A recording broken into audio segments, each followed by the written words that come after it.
All right, so the topic is ANOVA and linear models. And so we're looking at the assumptions, limitations, things like that. So for both the ANOVA and linear models, they share some similar assumptions. So both assume normal distribution and equal variance of residuals. And observations are also independent of each other.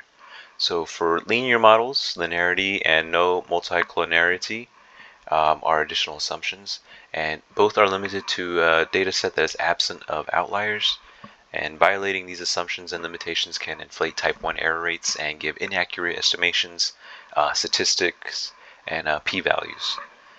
So we can attest for these assumptions through various means, um, most of which we've been through already in previous topics. But so first, for normality, you can look at a QQ plot, and then also you could do a Shapiro-Wilk test. And then for homoscedasticity, a residual versus fitted plot can be made, or also a Levene's test can be conducted.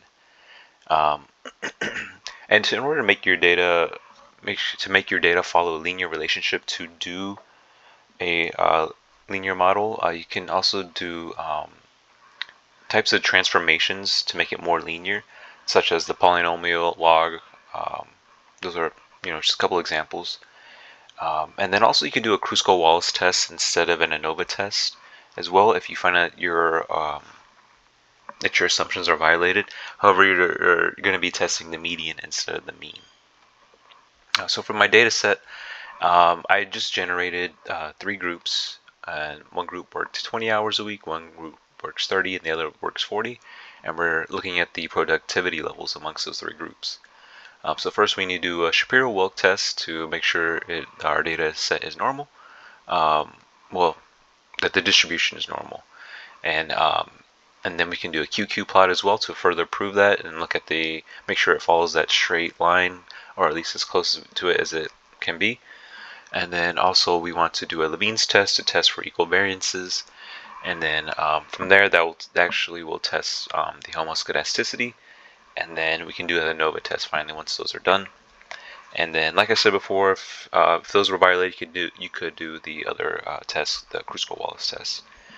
So looking at the results here for the Shapiro test, we failed to reject the null hypothesis for each of these 3 groups. There is normal distribution shown because our p-values are greater than 0.05, and this further proves that with the QQ plot we have that straight line here that's going as so for for all 3 of the groups.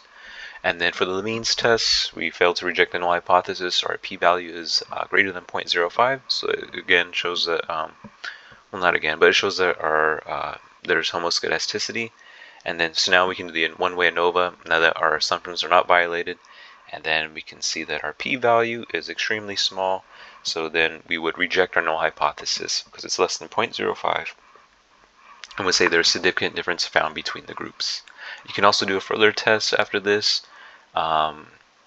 to see which group has is causing that significant difference.